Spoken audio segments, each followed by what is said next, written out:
The cardio protocol I use to get guys shredded like this, and this, and this, and this, and this, and this.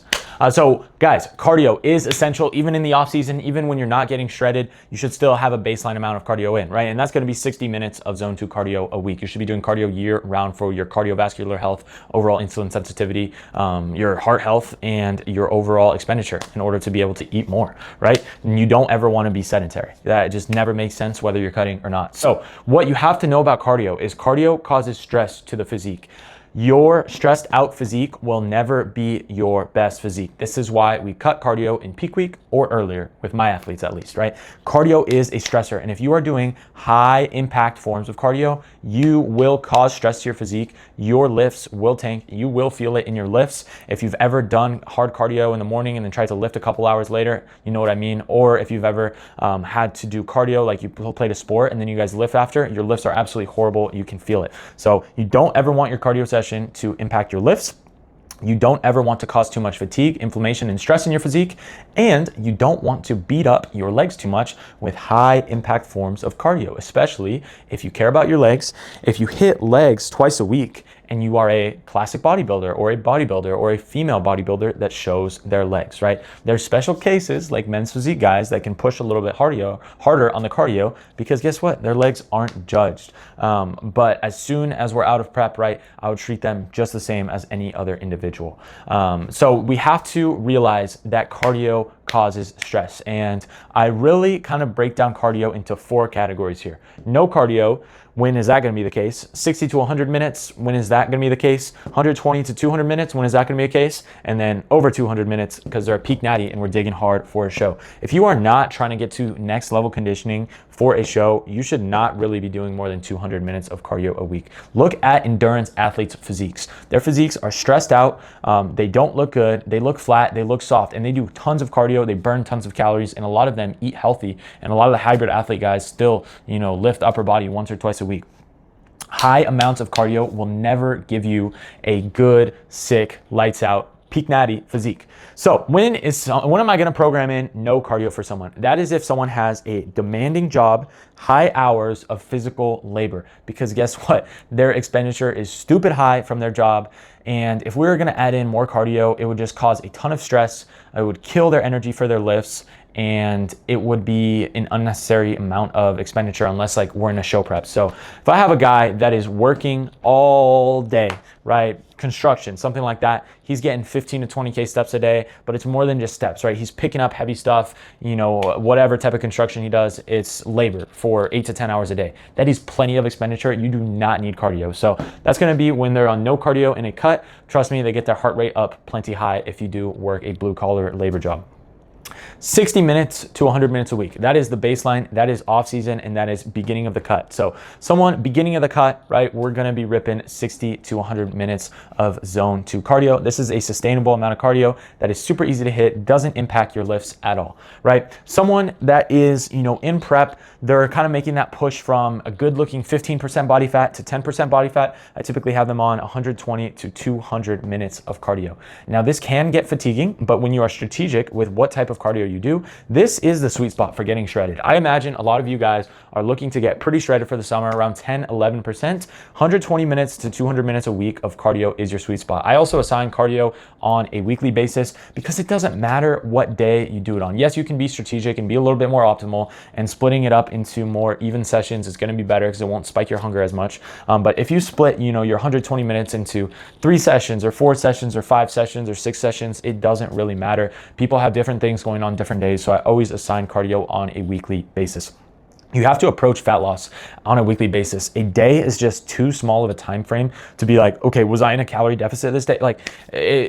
Approach fat loss from a weekly basis, and I'm telling you, you will be so much more successful. Make changes on a weekly basis, assess on a week-to-week basis, assess on a month-to-month basis as well, and I'm telling you, that is so much better. You're gonna get a lot farther instead of stressing out each day that you have to hit a certain amount of cardio, right? If you don't finish it on the day, just do more the next day so that your weekly total is hit.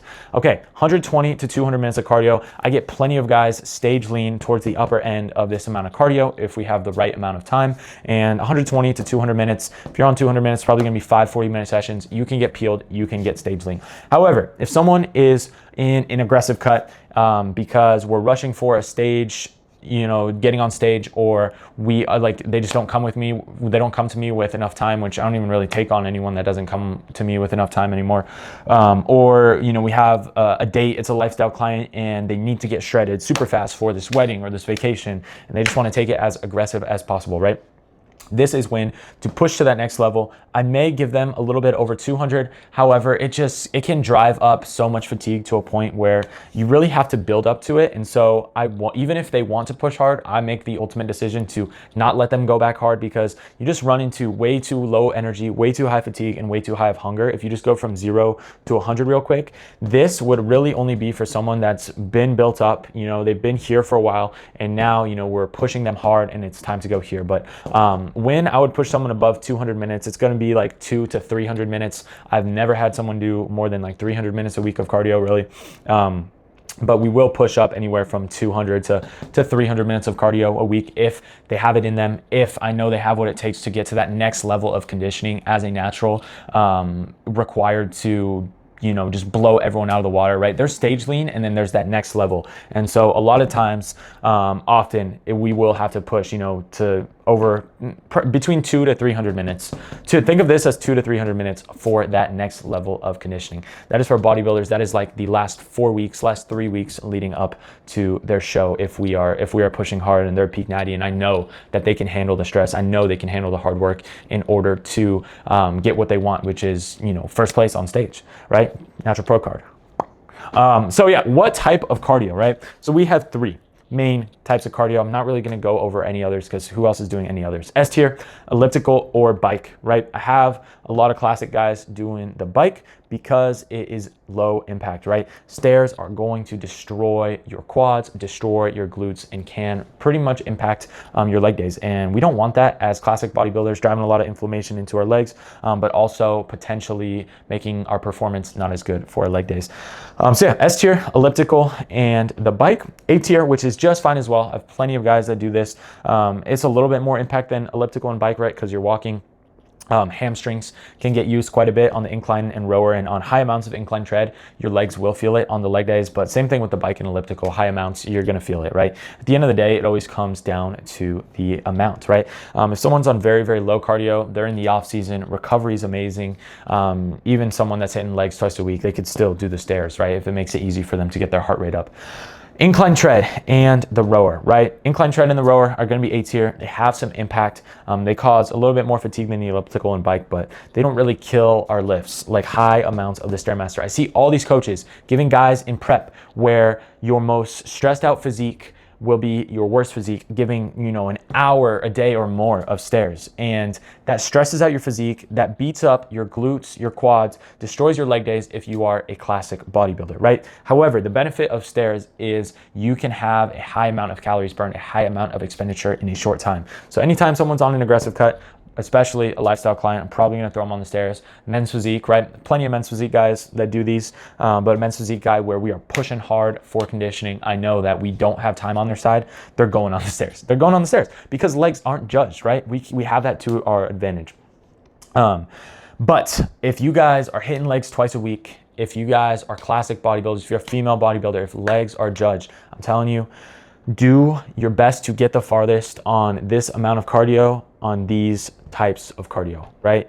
There may be rare cases where I need the stairs for someone and I use, you know, a small, like hybrid amounts, right? Some amount on the stairs, some amount on one of these, right? Just to make sure that when we're pushing to higher amounts of cardio, right? 120, 160, 200, we have some where we're burning a lot of calories on the stairs, but it's really not that much because I'll do, you know, maybe 60 minutes a week on the stairs and then 60 minutes on the bike, right? And then we are getting 120 minutes of cardio a week, but only 60 minutes is coming on the stairs, so the legs aren't getting beat up too much in the quads and glutes, which the Stairmaster beats up, as you guys know. So don't be afraid to use combinations. You guys can combine cardio. I combine the elliptical and bike. I switch back and forth, and then the incline tread every once in a while as well. There's nothing wrong.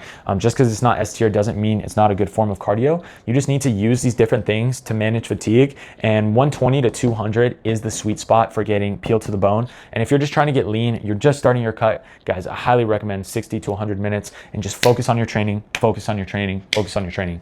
As always, if you guys do want to work with me, me, click the first link down below, schedule a call. We'll talk, see if I want to take you on, see if you can commit to the proper amount of time it takes to get peeled to the bone or get on stage. So as always, thank you guys so much for the support. If you guys want to support this channel, I could make it monetized, but I still use good songs for the workout videos so that I can make it awesome and enjoyable. I don't get it monetized, so if you guys want to support me, support the channel, go ahead and buy some Peak Natty merch down below. Anybody that orders sends me a screenshot on Instagram. If you have a wolf pack with a Velcro patch, I'll send you a free Peak Natty patch to put on there. Like, comment, subscribe. Hope you guys found some value from this video, and do not skip your cardio.